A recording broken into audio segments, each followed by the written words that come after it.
जय हो।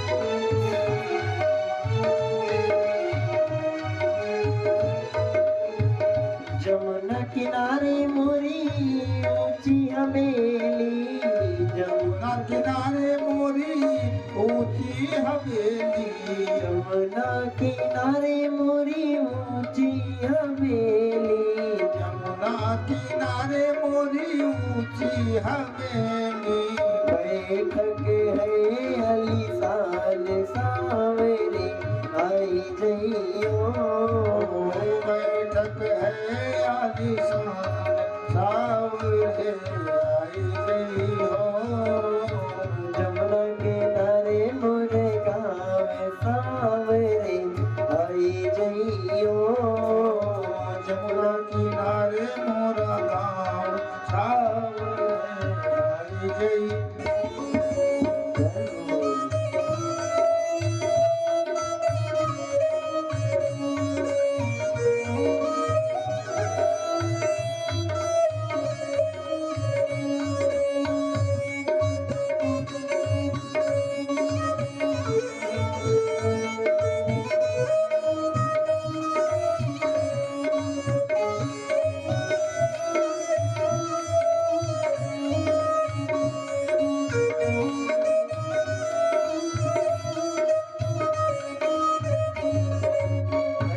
महलन की राजकुमारी, महलन की राजकुमारी,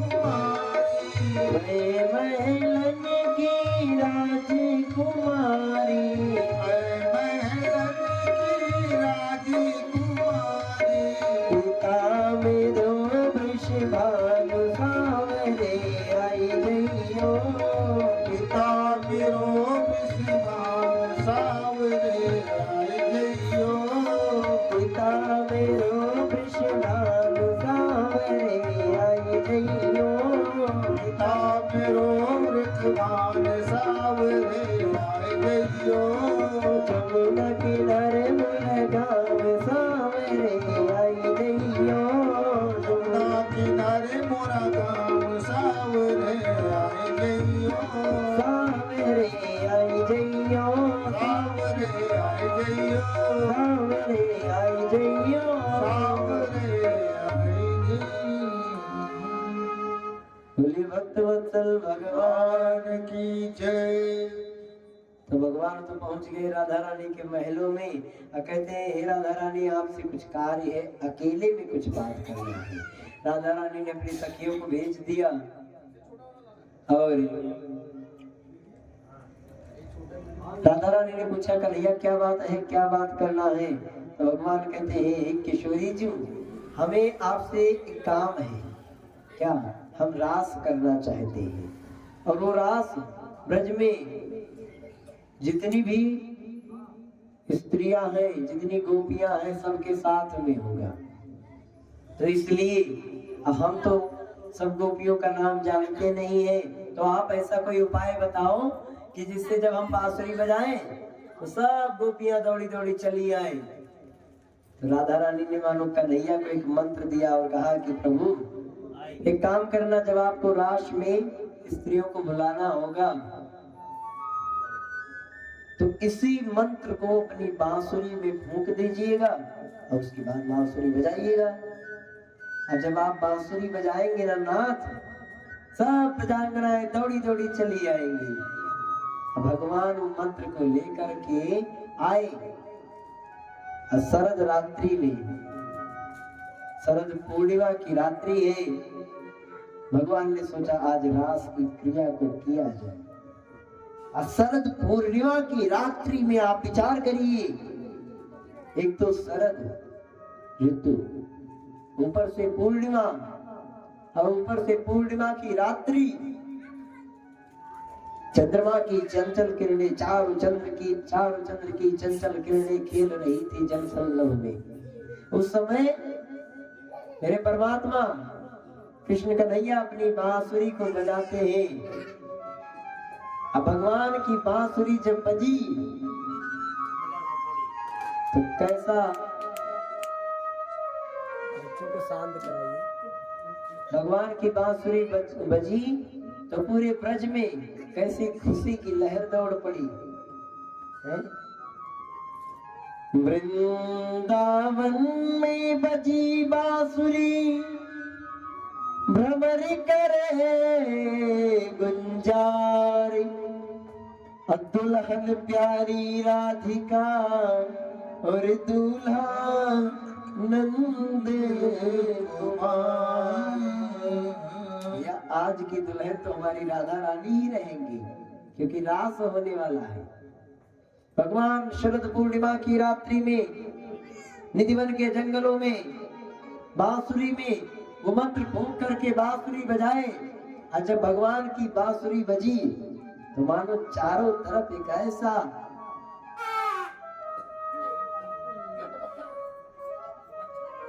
भक्ति की वर्षा हुई हो कि जितने भी लोग थे, जितनी गोपिकाएं थी, जितनी गोपी थी, सब भगवान की बांसुरी सुन करके और सब कुछ भूल गई। क्योंकि भगवान की बांसुरी जब बजती है तो व्यक्ति सब कुछ भूल जाता है। भगवान की बांसुरी बजी तो 3 व्यक्ति नहीं मोहते हैं। भगवान की बांसुरी पर 3 व्यक्ति का मोह नहीं होता है, बाकी तो पूरी दुनिया भगवान की बांसुरी पर मोह हो जाती है। बजी बांसुरी श्याम की, मोहे तीनों लोक, और वह तीनों मोहे नहीं, हो रहे कौन से लोग। भगवान की बांसुरी पर 3 लोगों को मोह नहीं होता। किसे किसे? पहला तो बांसुरी, भगवान की बांसुरी जब बजती तो बांसुरी को मोह नहीं होता बांसुरी पर, क्योंकि यदि बांसुरी भी मोह हो जाए, बांसुरी की समाधि लग जाए तो फिर बजे कौन। और दूसरा कृष्ण कन्हैया लाल, यदि कृष्ण कन्हैया लाल अपनी बांसुरी पर स्वयं मोहित हो जाए तो फिर बांसुरी को बजाए कौन। अब तीसरा श्री राधे रानी, यदि भगवान की बांसुरी पर हमारी राधे जी मोहित हो जाए तो फिर उस बांसुरी को सुनेगा कौन। क्योंकि मोहित का अर्थ है कि समाधि लग जाए, और जब समाधि लग जाए तो व्यक्ति को कोई देहाभास नहीं रहता है। तो इसलिए भगवान शरद पूर्णिमा की रात्रि में बजाए, और जब भगवान बांसुरी बजाए तो सब गोपियां दौड़ पड़ी। बंसी वारी मोहना तने बंसी ऐसी बजाई,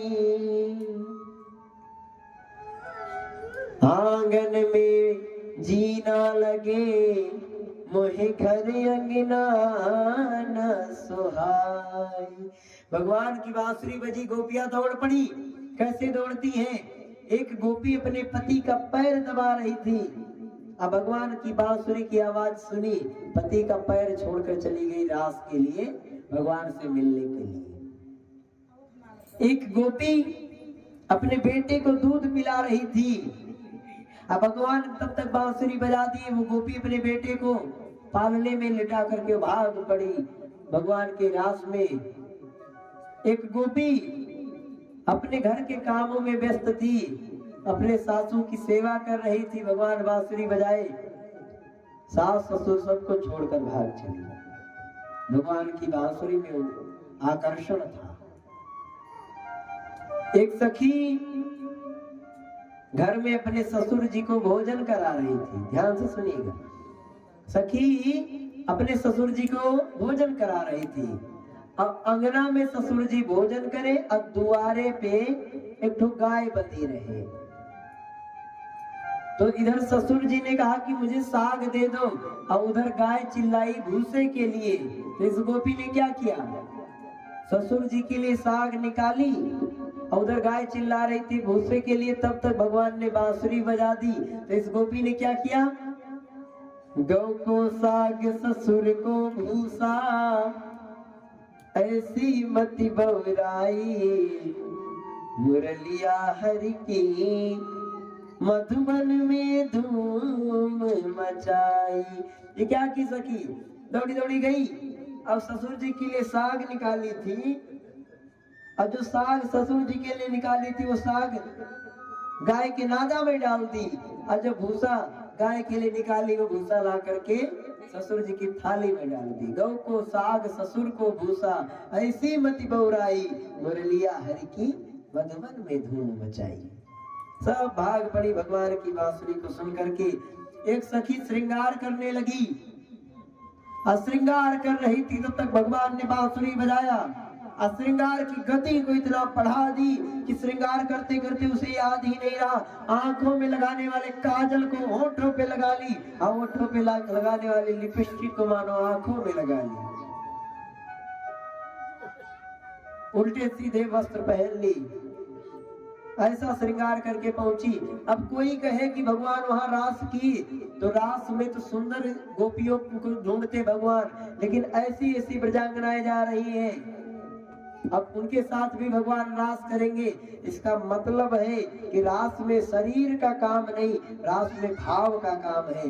भगवान किसी के शरीर को नहीं देखते कि कौन तन से सुंदर है, भगवान तो देखते हैं कि कौन मन से सुंदर है। अब वो सखी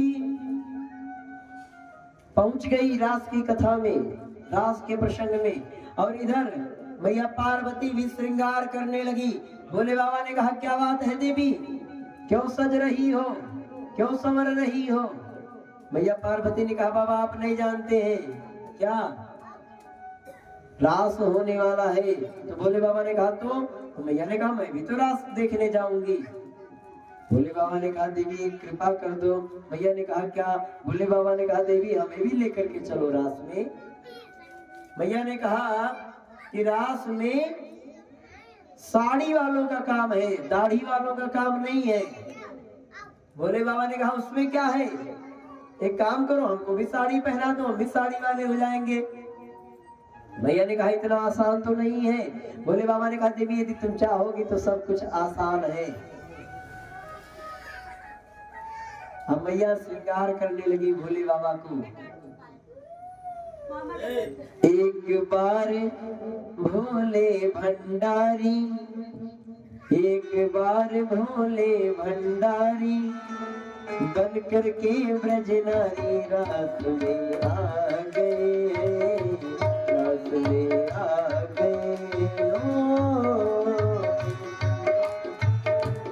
नारी बन के ब्रज की नारी रास में आ गए, रास में आ गए।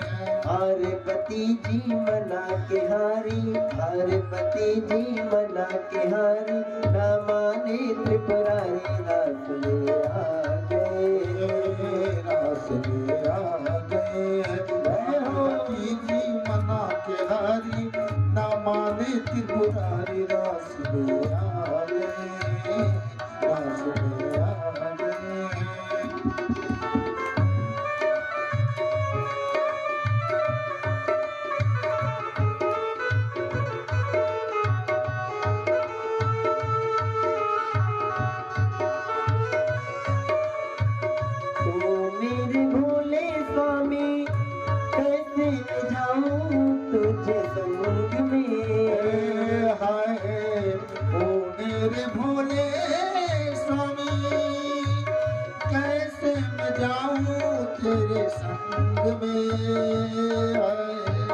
श्याम के सिवा कोई पुरुष न जाए उस रास में,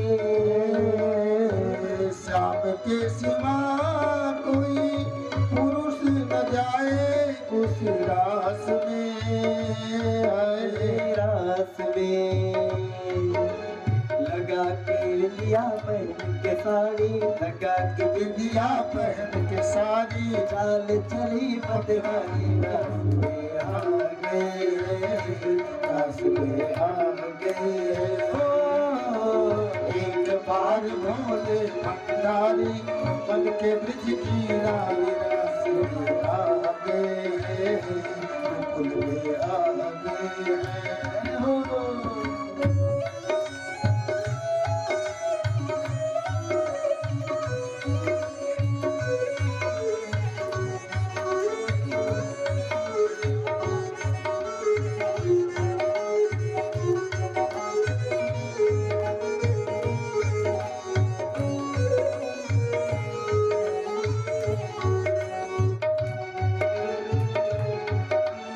बन के ब्रिज की नारी गोकुल में आ गई, रास में आ गई।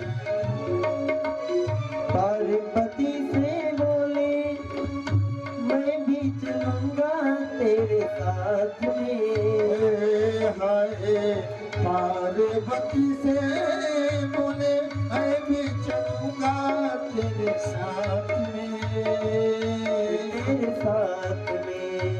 राधा संग श्याम नाचे मैं भी नचूंगा तेरे साथ में, तेरे साथ में। राधा संग श्याम नाचे मैं भी नाचूंगा तेरे साथ में, तेरे साथ में। रास रचेगा ब्रज में भारी, रास रचेगा ब्रिज में भारी हमें दिखा दो प्यारी रास में आ गए, रास में आ गए।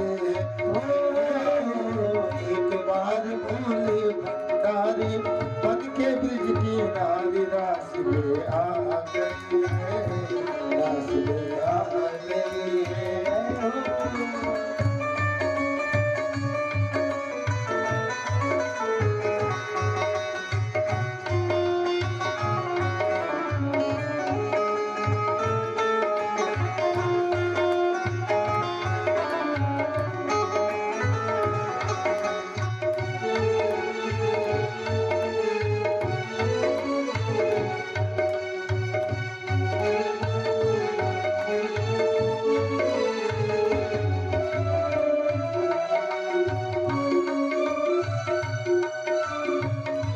ऐसा बना दो मुझे कोई न जाने इस राज को, इस राज को ऐसा बना दो मुझे कोई न जाने इस राज को, इस राज को।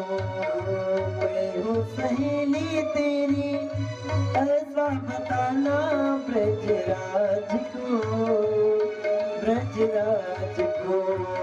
मैं हूँ सहेली तेरी ऐसा बताना ब्रजराज को, ब्रजराज को।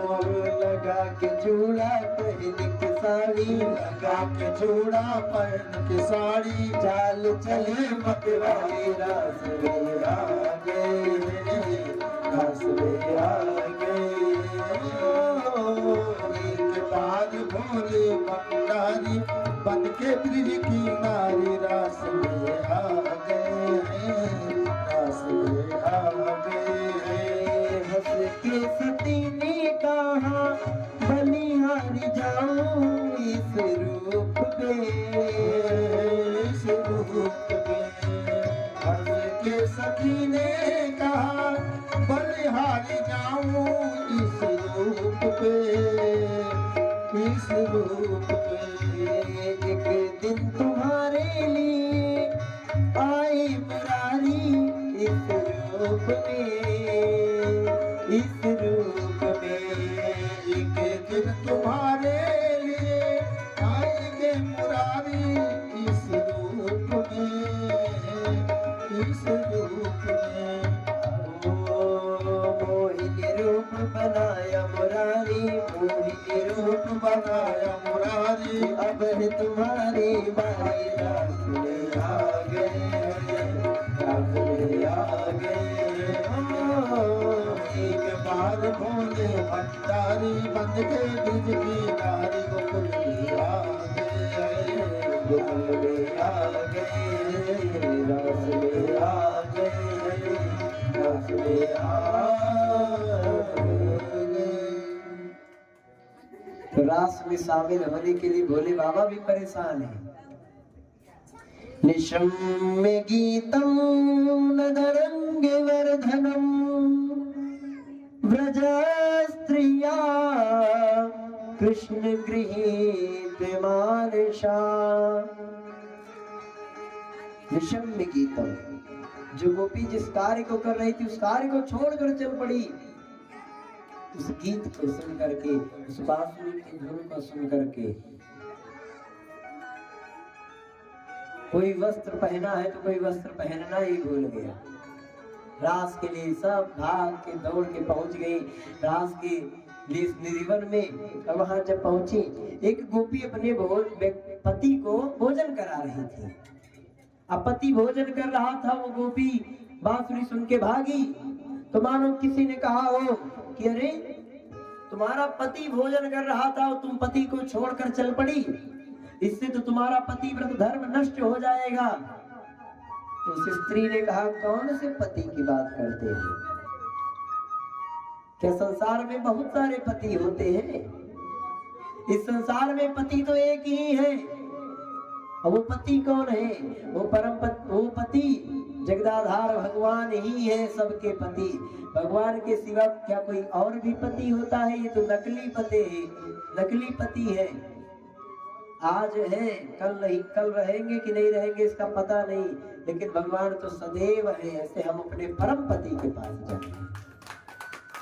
जैसे हमारे यहाँ मीराबाई एक बार गई आदि जगत गुरु शंकराचार्य जी से मिलने के लिए। तो शंकराचार्य जी के दरवाजे के सामने एक बच्चा बैठा था। उस बच्चे से मीराबाई ने कहा कि जाओ अपने गुरुजी से कह दो कि एक स्त्री उनसे मिलने के लिए आई है, मीराबाई उनसे मिलने के लिए आई है। बच्चा जाकर के बताया शंकराचार्य जी से। तो शंकराचार्य जी ने कहा जाओ उस स्त्री से कह दो कि मैं किसी नारी से नहीं मिलता हूँ, मैं किसी स्त्री से नहीं मिलता हूँ। अब वो बच्चा आकर के मीराबाई से बोला कि मेरे गुरुजी ने कहा है कि वो किसी स्त्री से नहीं मिलते हैं, किसी नारी से नहीं मिलते हैं। मीराबाई क्रोध में आ गई। मीराबाई ने कहा, तुम्हारे गुरुजी ने कहा है कि वो किसी स्त्री से नहीं मिलते हैं, केवल पुरुष से ही मिलते हैं। तो जा करके अपने गुरुजी से पूछो कि क्या इस संसार में कोई और पुरुष भी है? इस संसार में पुरुष तो केवल एक है, और वो पुरुष भगवान परम योगेश्वर श्री कृष्ण है, नारायण है। क्या भगवान के सिवा कोई और पुरुष भी है?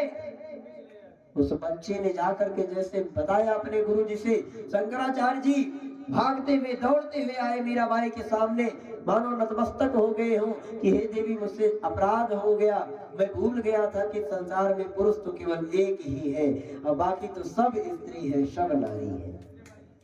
तो इसलिए ये जितनी ब्रजांगनाएं थी भगवान के रास में शामिल होने के लिए अपने अपने पतियों को छोड़ दी, अपने अपने परिवार को छोड़ दी, बेटों को छोड़ दी। क्यों? यदि भगवान से मिलने का मौका मिले ना प्यारे, तो अपना घर परिवार सब कुछ छोड़ दीजिए। क्यों? क्योंकि ये घर परिवार आज है कल नहीं रहेगा। ये झूठी माया, ये दुनिया सपने की काया। आंख खुले कछु नाही, भजन करो भाई, ये जीवन 2 दिन का। तो इसलिए भगवान से मिलने का समय आए तो व्यक्ति को सब छोड़ देना चाहिए। एक गोपी भगवान की बांसुरी सुनकर के रास में जाना चाह रही थी, लेकिन तब तक उसके ससुर ने, उसके पति ने देख लिया उसको जाते। तो उसके पति ने उस गोपी को कमरे में बंद कर दिया। और जब पति ने कमरे में बंद कर दिया तो उस गोपी को बड़ा दुख हुआ कि बताओ मैं रास में नहीं जा पाऊंगी। तो उस गोपी ने क्या किया? भगवान श्री कृष्ण के विरह में उस गोपी ने उसी कमरे में अपने प्राणों को त्याग दिया। और मानो प्राणों को त्याग करके गोपी ने कहा हो कि मैं शरीर से रास में नहीं जा सकती, तो क्या हुआ, अपने प्राणों से तो रास में जाऊंगी। और जिस रास की क्रम में प्राण जा रहे हो, जिस रास में शामिल होने के लिए किसी का जीव जा रहा हो, जी जा रहा हो, तो उस रास, वो रास कभी शरीर से नहीं हो सकती, रास में भाव प्रधान है। सभी प्रजांगनाएं पहुंच गई रास में। और जब सब पहुंची, भगवान ने गोपियों को देखा तो भगवान कहते हैं, अरे गोपियां, इतनी रात में कहाँ आई हो, क्या बात है? भगवान कहते हैं उन गोपियों से कि स्वागतम महाभागा प्रियम किम करवाणी वहाँ ब्रजश्यामयं कच्चिद ब्रूतागमन कारणम। हे महाभाग, आपका स्वागत है। हे गोपिकाओं, आपका स्वागत है, लेकिन बताओ इतनी रात में आप लोग जंगल में क्यों आई हो? जंगल में क्या, किस कारण से आई हो इतनी रात्रि में? और उन गोपियों ने सुना कि हम भगवान के लिए आए हैं। ये भगवान हमसे पूछ रहे हैं कि रात में जंगल में क्यों आई हो। अब भगवान कहते क्या तुम जंगल देखने की इच्छा से आई हो? तो सुनो, रात्रि में जंगल में नहीं रुकना चाहिए, क्योंकि जंगल में जंगली जीव होते हैं, नुकसान पहुंच सकता है। अच्छा एक बात बताओ, तुम सभी अपने अपने पति को छोड़ के आई हो, परिवार को छोड़ करके आई हो, इससे तुम्हारा पतिव्रत धर्म नष्ट होगा। क्या तुम जंगल देखने आई हो? यदि जंगल देखने आई हो तो चलो ठीक है, जंगल देख ली हो, वापस जाओ। अब भगवान ऐसे गोपियों से कह रहे तो गोपियां बड़ी उदास हो गई, रोने लगी गोपियां। गोपियों ने कहा, हे श्याम सुंदर, हम तो आपको ही देखने के लिए आए थे, आपके लिए आए थे, और आप हमसे ऐसा पूछ रहे हैं कि अपने पतियों को छोड़कर क्यों आई हो? हे श्याम सुंदर, हम आपसे एक प्रश्न पूछना चाहते हैं। कन्हैया ने कहा, पूछो। तो उन गोपियों ने कहा, एक बात बताइए प्रभु, जिससे मान लीजिए कि एक पति पत्नी है और दोनों पति पत्नी में बड़ा प्रेम है, तो हे प्रभु, पत्नी अपने पति के बिना एक क्षण भी नहीं रहती। और एक दिन उसके पति को कहीं परदेश जाना था, तो पति को परदेश जाना था, तो पत्नी ने कहा कि हे स्वामी, आप चले जाएंगे तो आपके बिना मैं जीवित कैसे रहूंगी? तो पति ने कहा कि देवी एक काम करो, यदि तुम मेरे बिना रह नहीं पाती हो तो मेरी एक मूर्ति बना लो। पति ने अपनी एक मूर्ति बनवाई और कहा कि मैं तो परदेश जा रहा हूँ, लेकिन जब तक मैं परदेश से लौट कर नहीं आऊंगा तब तक तुम इसी मूर्ति को देखते रहना, मूर्ति की सेवा करते रहना, मेरे स्थान पर ये मूर्ति रहेगी। स्त्री ने कहा ठीक है। तो हे श्याम सुंदर, अब आप ये बात बताओ कि वो पति तो चला गया परदेश को, अब वो स्त्री उस मूर्ति की पूजा करने लगी, लेकिन सालों के बाद जब उसका पति लौट कर आया और उसके पति ने दरवाजा खटखटाया कि देवी मैं आ गया हूँ, दरवाजा खोलो, तो बताइए कि इस स्त्री का धर्म क्या बनता है कि अपने दरवाजा खोल करके अपने असली पति को स्वीकार करे कि नकली मूर्ति की पूजा अब भी करती रहे? तो कन्हैया ने कहा, जब असली पति आ गया तो नकली पति की पूजा करने का क्या लाभ? अब तो दरवाजा खोल कर उनके अपने असली पति से मिलना चाहिए। उन गोपियों ने कहा कि हे प्रभु, हमने भी वही किया है, आप नहीं थे तो हमने एक नकली पति, ये जो आज के पति हमारे हैं, ये नकली पति मानो एक मूर्ति बना लिया, और आज जब आप परदेश से लौट कर आए तो आपको स्वीकार करने के लिए उस मूर्ति को छोड़ करके आपके पास चली आई है। हे श्याम सुंदर, ऐसे बर को क्यों भरे जो जन्म में बरी जाए, अब बर बरिए रघुनाथ को जिसे चुन ले अमरे हो जाए। हम ऐसे बर का भरण क्यों करें जो आज है और कल बर जाएगा, जल जाएगा। हम तो ऐसे बर का भरण करेंगे जो अमर है, और जिसको चुन लेने के बाद हम भी अमर हो जाएंगे। हे श्याम सुंदर, आपने बांसुरी को बजाया है, अब आप तो जानते हैं कि जब आपकी बांसुरी बजती है तो क्या स्थिति होती है। घनश्याम तेरी बंसी घनश्याम तेरी बंसी पागल कर जाती है। घनश्याम तेरी बंसी पागल कर जाती है। घनश्याम तेरी बंसी पागल कर जाती है। घनश्याम तेरी बंसी पागल कर जाती है। घनश्याम तेरी बंसी पागल कर जाती है। घनश्याम तेरी बंसी पागल कर जाती है। घनश्याम तेरी बंसी पागल कर जाती है। घनश्याम तेरी बंसी पागल कर जाती है। मुस्कान तेरी मीठी मुस्कान तेरी मोहन घायल कर जाती है। मुस्कान तेरी मोहन घायल कर जाती है। जय हो।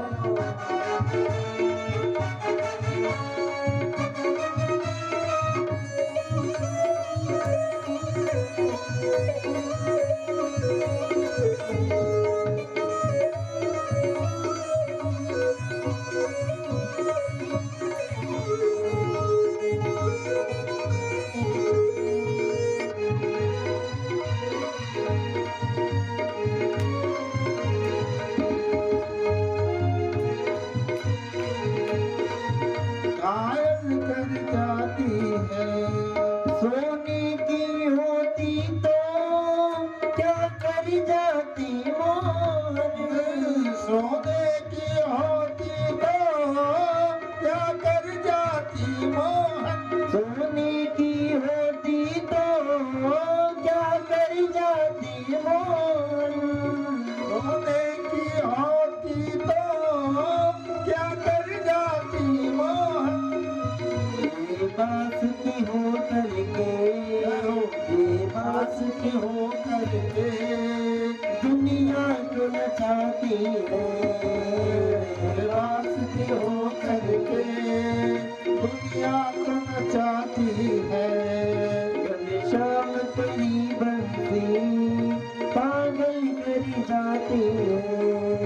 घनश्याम तेरी बंसी पागल कर जाती है। जय हो।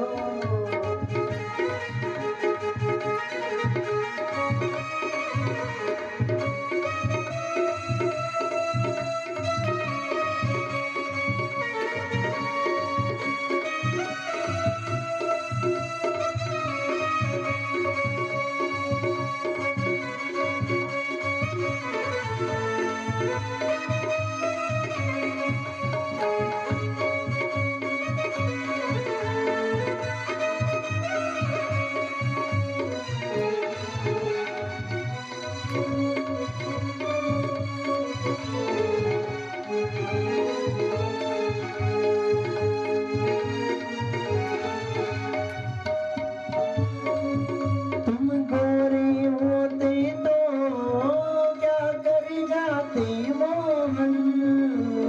गोरे होते तो क्या कर जाते मोहन। तुम गोरे होते तो क्या कर जाते मोहन।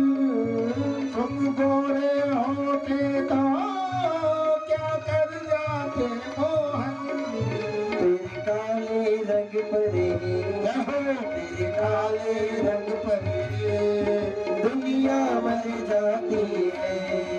तेरे काले रंग परे दुनिया मर जाती है। घनश्याम तेरी बंसी पागल कर जाती है। घनश्याम तेरी बंसी पागल कर जाती है। पागल कर जाती है। पागल कर जाती है। तो हे कारण करुणा मुरालय, बांसुरी को तो आपने बजाया है प्रभु, और हम आपके पास आई हैं, आप हमें स्वीकार करिए। कन्हैया बोले कि देखो, दृश्यम वनम कुसुमितम राकेश करगंजितम, तुम वन के समीप आई हो, ये यमुना का किनारा है, सुंदर वन है, चंद्रमा प्रकाशित हो रहा है और इस वन को भी प्रकाशित कर रहा है, और अब यदि वन देख ली हो तो वापस जाओ। तो गोपियों ने कहा, नाथ हम वापस जाने के लिए नहीं आए हैं, मेरो तो गिरधर गोपाल दूसरो न कोई, हमारे पास तो आप है, कोई नहीं हमारे पास आपके सिवा, इसलिए आप हमें स्वीकार करें। अब प्रभु यदि स्वीकार नहीं करेंगे तो हम अपने शरीर को आज यहीं छोड़ देंगे और अपने प्राणों के माध्यम से आपके श्री चरणों में विलीन हो जाएंगे। कन्हैया ने उस प्रेम को देख करके उन गोपियों को स्वीकार किया रास के लिए। यहाँ से भगवान रास प्रारंभ करते हैं और उधर तो भोले बाबा और मैया, ये दोनों, भोले बाबा भी नारी बन गए, नारी बन करके रास में आ रहे हैं।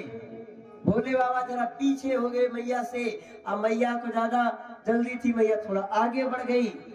मैया ने पीछे घूमकर देखा, भोले बाबा पीछे छूट गए। मैया ने सोचा कहीं ऐसा ना हो कि ये ज्यादा पीछे छूट गए हो, ये पकड़े जाए, इनके कारण हम भी बाहर कर दिए जाए। अब मैया बेचारी भोले बाबा के लिए परेशान। मैया ने भोले बाबा को बुलाया, जैसे तैसे ढूंढ के इकट्ठा किया। मैया ने कहा अगर अब की छूट गए तो छोड़ के चली जाऊंगी मैं आगे। भोले बाबा ने कहा देवी ऐसा ना करो। अच्छा, भोले बाबा ने साड़ी पहनी तो थी, लेकिन कैसे पहनी थी? मैया लोग जैसे साड़ी पहनती हैं, बांधती हैं, तो भोले बाबा ने साड़ी को कमर में एक सांप से लपेट दिया, साड़ी को सांप से बांध लिया और दोनों हाथों में सांपों को बांध लिया। जो दोनों हाथों में पहने तो सब जहां जहां साड़ी पहनते गए, जहां जहां गांठ लगाने का नंबर आए, वहां भोले बाबा सांपों को बांध लिए। अब जब सांपों को बांध लिए, अब भोले बाबा आ गए रास में, रास के लिए जा ही रहे थे, तो भोले बाबा ने घूंघट कर रखा था, तो मैया से आगे बढ़ गए। कन्हैया ने भोले बाबा को देख लिया। अब कन्हैया कहते देवी सुनो तो। भोले बाबा रुक गए। मैया का धड़कन बढ़ गया कि अब तो पकड़े गए, लगता है इन्हीं को क्यों रोके।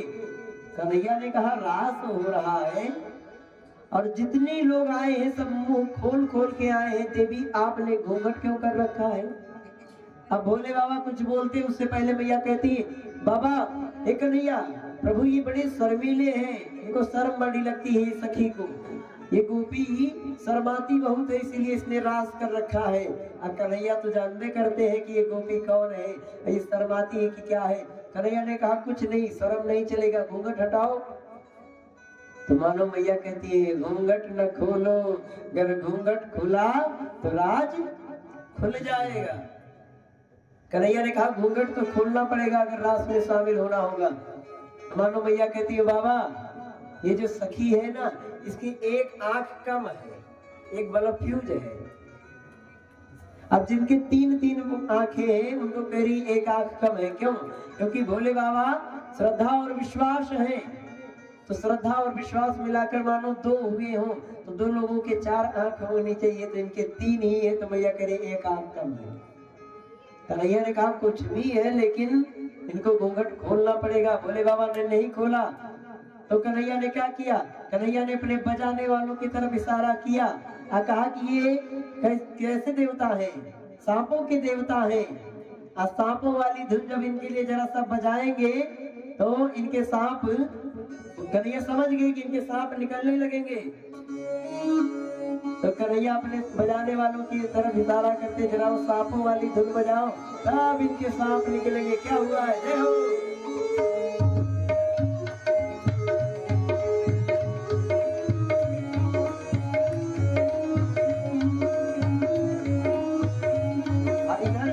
नागी नाली धुन जैसे बजने लगी, तब भोले बाबा ने सांपों को बांध रखा था पूरी साड़ी में। एक सांप, हाथ वाला सांप खुल के निकलने लगा, भोले बाबा ने एक हाथ से पकड़ लिया, ठहर जा, और तब तक दूसरे हाथ का सांप भी निकलने लगा। आज दोनों हाथों में भोले बाबा ने सांपों को पकड़ लिया तो कन्हैया इशारा करते भैया और जोर से बजाओ तो सांप निकल रहा है।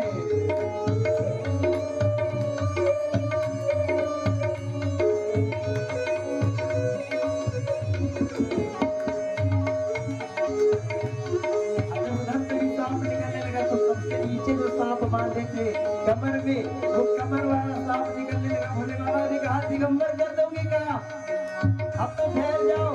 लेकिन कमर वाला सांप भी नहीं ठहरा और कमर का सांप जब निकला तो भोले बाबा की साड़ी खुल के, अब भोले बाबा की साड़ी जब गिरी खुल के नीचे तो भोले बाबा दिगंबर हो गए। जब भोले बाबा दिगंबर हो गए तो कन्हैया ने कहा बाबा अच्छा लगा मेरा व्यवहार, अब आप रास के लिए लायक हुए हो, रास करने लायक अब हुए हो। तो ऐसे भूत भावन भोलेनाथ भी रास में शामिल हुए हैं और रास हो रहा है। तो गोपी बिच बिच माधव, कैसे रास हो रहा है, दो गोपियां हैं, उनके बीच में कन्हैया है। जितनी गोपी उतने उसके आधा भगवान स्वरूप धारण कर लिए, प्रत्येक दो गोपियों में एक एक कन्हैया, और नृत्य कर रहे हैं, रास हो रहा है। लेकिन यहाँ एक घटना घट गई। कौन सी घटना? उन गोपियों ने सोचा कि बताओ हम कितने सौभाग्यशाली हैं। गोपियों के मन में अभिमान आ गया, अहंकार आ गया कि बताओ हम कितने भाग्यशाली हैं कि कन्हैया हमारे साथ रास कर रहे हैं। अभिमान आ गया तो कहा गया है गुमान गोविंद ही भावत नाही। भगवान गोपियों के अभिमान को समझ गए तो भगवान ने क्या किया, तुरंत वहां से भगवान अंतर्ध्यान हो गए। जब भगवान अंतर्ध्यान हुए, गोपियों के बीच से भगवान गायब हो गए, तो एक और गायब हुई है भगवान के साथ में, हमारी राधा रानी। भगवान राधा जी को लेकर के और गोपियों के बीच से गायब हो गए। जब राधा जी को लेकर गायब हो गए, गोपियों के बीच में भगवान नहीं है। ये गोपियां जोर जोर से रोने लगी, हे प्रभु, हे श्याम सुंदर, आप हमें छोड़ करके कहाँ चले गए। अभी गोपियां रो रही हैं तो गोपियों ने सोचा कि भगवान भी नहीं है, श्याम सुंदर भी नहीं है और राधा रानी भी नहीं है, इसका मतलब राधा को साथ लेकर के गए हैं। अब इन गोपियों ने भगवान को ढूंढना प्रारंभ किया। अब भगवान को ढूंढते ढूंढते पहुंची एक बरगद के नीचे। और जब बरगद के नीचे पहुंच करके रो रही है, हे श्याम सुंदर हमें मिल जाओ, हे घनश्याम मिल जाओ, तो तब तक इन गोपियों के ऊपर गरम गरम आंसू की बूंदें गिरी। तो इन्होंने देखा कि आंसू की बूंदें कहाँ गिरी। तो जब ऊपर की ओर दृष्टि की तो देखी कि बरगद की डाल पर से राधा रानी लटकी हुई है और रो रही है। जैसे तैसे राधा जी को उतारा। गोपियों ने पूछा आप डाल पर कैसे पहुंच गई। राधा रानी रोने लगी। राधा रानी ने कहा, हे सखियों, आपके बीच से भगवान हमको लेकर के तो चले आए कन्हैया, लेकिन जब कन्हैया आपके बीच से हमको लेकर के आए तो मेरे मन में अभिमान आ गया कि बताओ मैं कितनी सौभाग्यशाली हूँ कि कन्हैया मुझे अकेले को सबके बीच से लेकर आए। इसका मतलब सबसे ज्यादा प्रेम मुझसे करते हैं। और जैसे मेरे मन में अभिमान आया तो मैंने कन्हैया से कहा कि कन्हैया मैं थक गई हूँ, मुझे अपने कंधे पर बैठाओ। तो कन्हैया ने इस डाली को नीचे झुकाया और कहा, इस डाली को पकड़ के मेरे कंधे पर बैठ जाओ। मैंने डाली को पकड़ा, मैंने एक पैर उनके कंधे पर रखा और दूसरा रखने चली। भगवान अंतर ध्यान हो गए, डाली ऊपर की ओर चली गई, मैं उस डाली पर लटक गई। अब तो गोपियों के साथ में राधा रानी भी ढूंढ रही है भगवान को। और ढूंढते ढूंढते पहुंची बट के पेड़ से पूछती है कि बट विश्वास अचल निज धर्मा। हे बट, तुम तो जीवन भर सत्य बोलते हो, तो तुम बताओ हमारे श्याम सुंदर कहाँ गए। वो भी नहीं बता रहा है। तो आगे बढ़ी और तुलसी मैया के पास जाती है। कहती है कि हे तुलसी देवी, आप बताओ कि हमारे प्रभु हमें छोड़कर कहाँ गए हैं। लेकिन तुलसी देवी भी नहीं बोली। तो सखिया कहती है, तुलसी तुम क्यों बताओगी हमें हमारे पति का पता, क्योंकि तुम तो हमारी सौतन हो, दिन भर हमारे श्याम सुंदर के सर पर चढ़ी रहती हो। तुलसी ने भी नहीं बताया। तो ये गोपियां बहुत दुखी हो गई।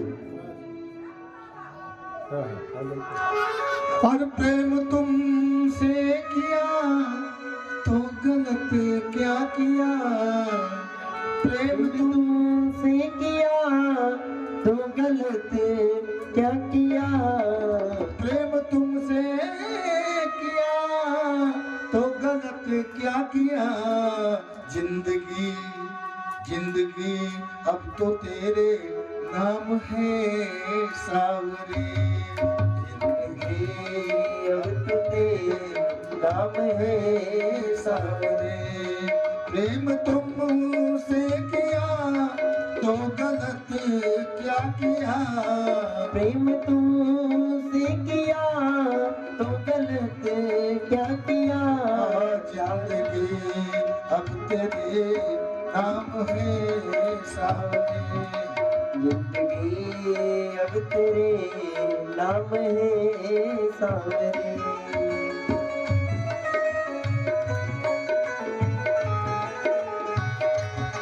लोग कहते हैं मैं तो हूँ खुश नसीब।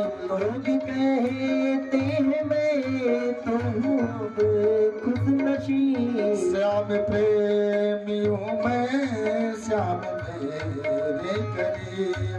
श्याम प्रेमी हूँ मैं श्याम तेरे करीब। दिल जो तुमको दिया तो गलत क्या किया। दिल जो तुमको दिया तो गलत क्या किया। जिंदगी बस तेरे नाम है सावरे। जिंदगी बस तेरे नाम है सावरे। जय हो।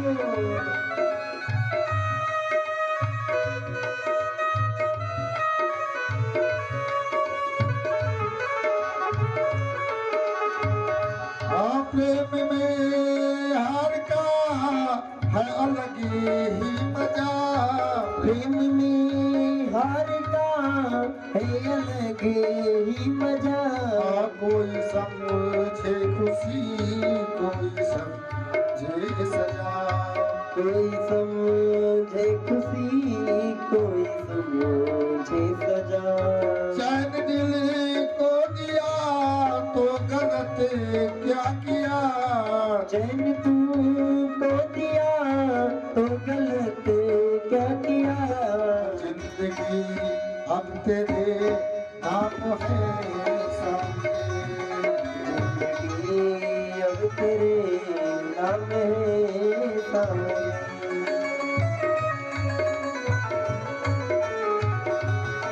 हाय भरोसा मुझे श्याम आएंगे जरूर। है भरोसा मुझे शाम आएंगी जरूर। प्यार अपना खुशी से उठाएंगे जरूर। प्यारे अपना खुशी से उठाएंगे जरूर। मैं भरोसा किया तो गलत क्या किया। मैं भरोसा किया तो गलत क्या किया।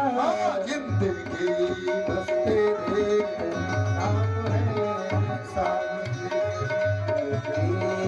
अब तेरे नाम है सावरे। प्रेम तुमसे किया तो गलत क्या किया।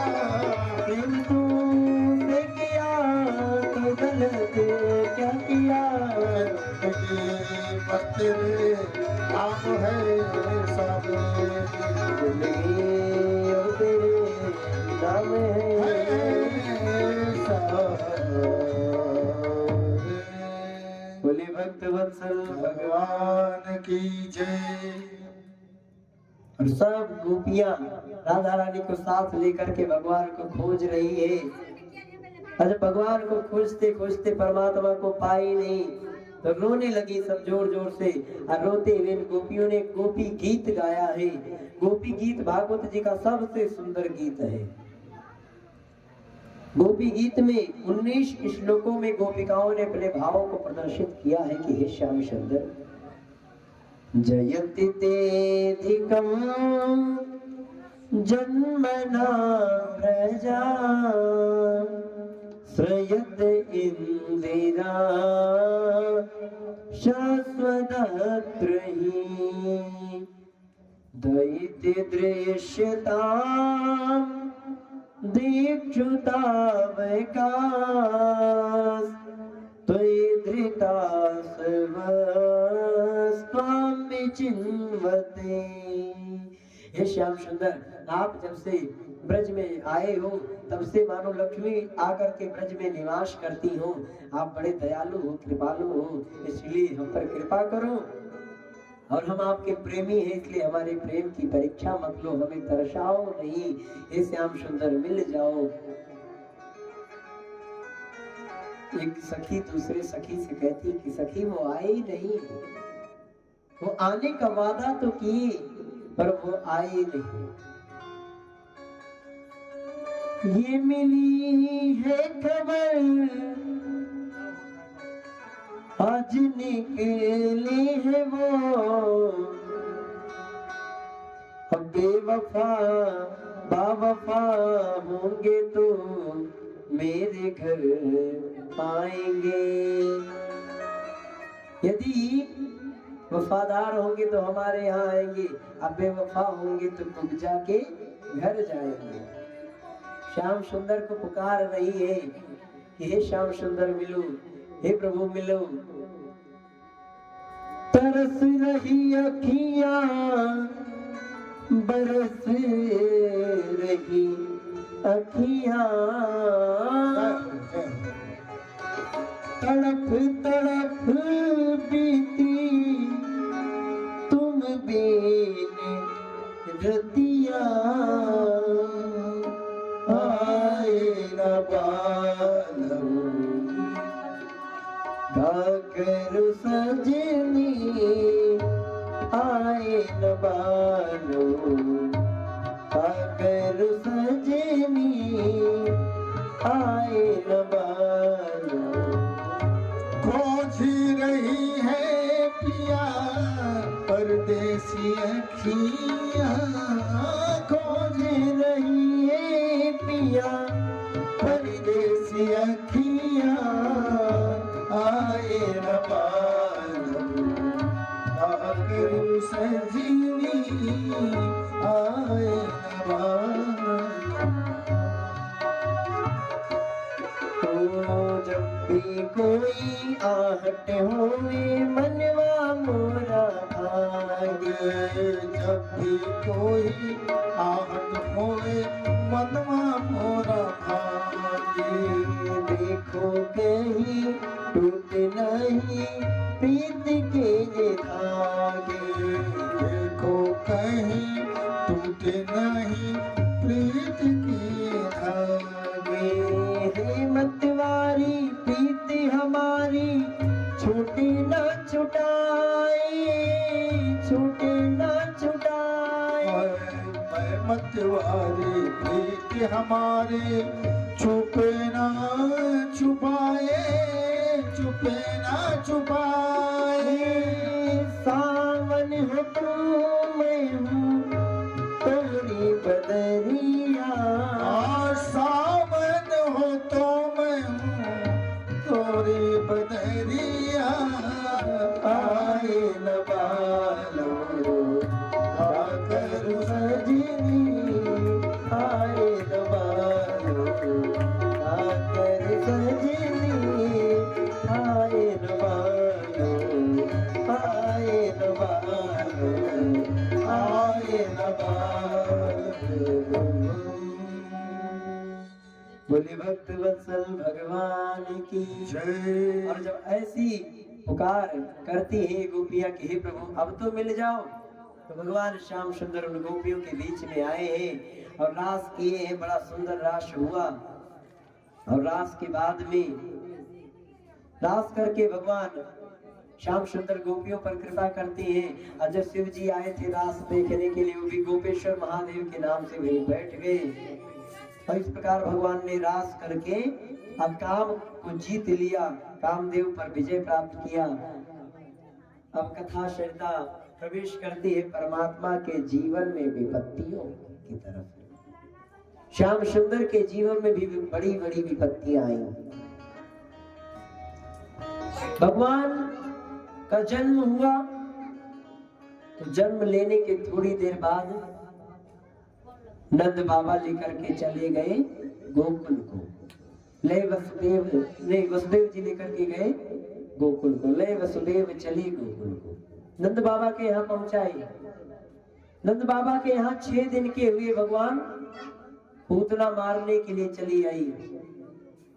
सट्टासुराए, त्रिरावर्ताए, अघासुराए, बकासुराए, वत्सासुराए, देवमी आया, केसी आया, अनेकों अनेक राक्षस आते रहे।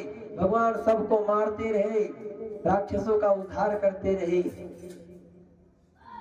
लेकिन अब परमात्मा के जीवन में एक बहुत बड़ी विपत्ति आई है। जीवन में कितनी भी विपत्तियां क्यों ना आए, लेकिन कभी भी भगवान विपत्ति से भागे नहीं, विपत्ति से डरे नहीं। कंस अपना एक एक राक्षस भेजता गया, भगवान सबका उद्धार करते रहे। लेकिन अब जब भगवान मर नहीं रहे तो कंस ने क्या किया? कंस अब योजना बनाया कि किसी योजना के माध्यम से कन्हैया को ही यहाँ मथुरा में बुला लिया जाए, अब फिर यहाँ मथुरा में मार दिया जाए। तो मारने के लिए कंस ने अक्रूर जी को बुलाया। अक्रूर जी से कहते हैं कि जाओ ब्रज में जाओ, अब ब्रज से श्याम को, कृष्ण को और बलराम को लेकर के आओ। अक्रूर जी कंस को पहले तो समझाए, हे कंस, बालकों से विद्वेष ना पालो, द्वेष ना करो। लेकिन कंस ने अक्रूर जी की तरफ ऊंची दृष्टि करके देखा। अक्रूर जी समझ गए कि यदि नहीं जाऊंगा तो ये कंस मुझे मार देगा। कंस कहता है कि गच्छ नंद ब्रजम तत्र सुतावानक दुंदुमे आसाते तबिहानेन रथेनान यमाचिरम। हे क्रूर जी, ब्रज को जाओ, अब ब्रज में कृष्ण और बलराम को लेकर के आओ। और जब तुम कृष्ण और बलराम को लेकर के आओगे तब उनका वध मैं यहाँ करूंगा। अक्रूर जी आज चले हैं भगवान श्याम सुंदर को लेने के लिए। अक्रूर जी रथ पर सवार हुए। जो अक्रूर का अर्थ होता है आक्रूर, जिसे जीवन में कभी क्रूरता ना आए जिसके भीतर, वो है श्री अक्रूर जी महाराज। चले भगवान को लेने के लिए रथ से जा रहे हैं।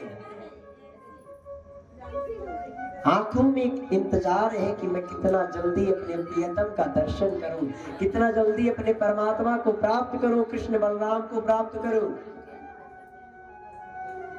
अक्रूर जी पहुंच गए ब्रज के, उस ब्रज की सीमा में पहुंचे। अब ब्रज में पहुंचे तो ब्रज क्या है? ब्रज प्रेम की भूमि है। जिससे हमारे यहाँ अयोध्या त्याग की भूमि मानी जाती है। अयोध्या में त्याग है। क्यों? क्योंकि अयोध्या में सबने त्यागा। राम जी ने अयोध्या त्यागी, मैया कौशल्या ने अपने माथे का सिंदूर त्यागा, महाराज दशरथ ने अपने प्राण त्यागे, महाराज भरत ने राजगद्दी त्यागी, श्री लक्ष्मण जी ने अपनी निद्रा त्याग दी, अपना सुख त्याग दिया। हमारे अयोध्या के एक एक पात्र त्यागी है। अयोध्या त्याग की भूमि है। और ये ब्रज प्रेम की भूमि है। बनारस चले जाइए तो बनारस सत्य की भूमि है। क्योंकि जब बनारस के मणिकर्णिका घाट पर बैठिए आप, अब बनारस के मणिकर्णिका घाट पर सामने अपनी जलती हुई चिताओं को देखिए, तब आपको ज्ञात होगा, अपने शरीर का आभास होगा कि जीवन का सत्य तो यही है।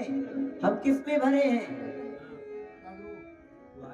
तो ब्रज जैसे प्रेम की भूमि में अक्रूर जी प्रवेश कर रहे हैं। हृदय में बड़ा दारुण दुख है। एक तरफ हृदय में दुख है कि मैं कृष्ण बलराम को लेकर आऊंगा, ये दुष्ट कंस उन नन्हे नन्हे बालकों को मार देगा। और एक तरफ ये हृदय में बड़ी प्रसन्नता है कि आज मुझे परमात्मा का दर्शन होगा। वृंदावन के वृक्ष को मर्म न जाने कोई, डाल डाल और पात पे श्री राधा राधा होई। ब्रज जैसे प्रेम की भूमि पर पहुंचे।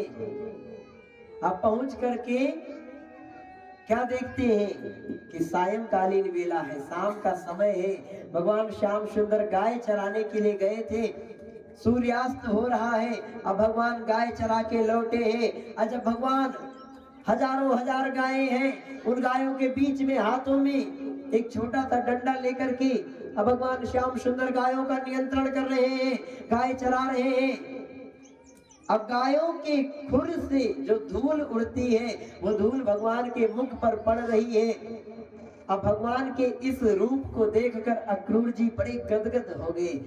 इस स्वरूप को देखते हैं, कौन सा स्वरूप है कि धूरी भरे अंग सोहत श्याम, जो कैसी बनी सिर सुंदर चोटी, खेलत खात फिरे अंगना, पग पैजनि बाजत पीर कछोटी, वाह छवि को रस खान विलोकत, वारित काम कला निधि कोटि, काग के भाग कहाँ कहियो, हरि हाथ सुले गयो माखन रोटी।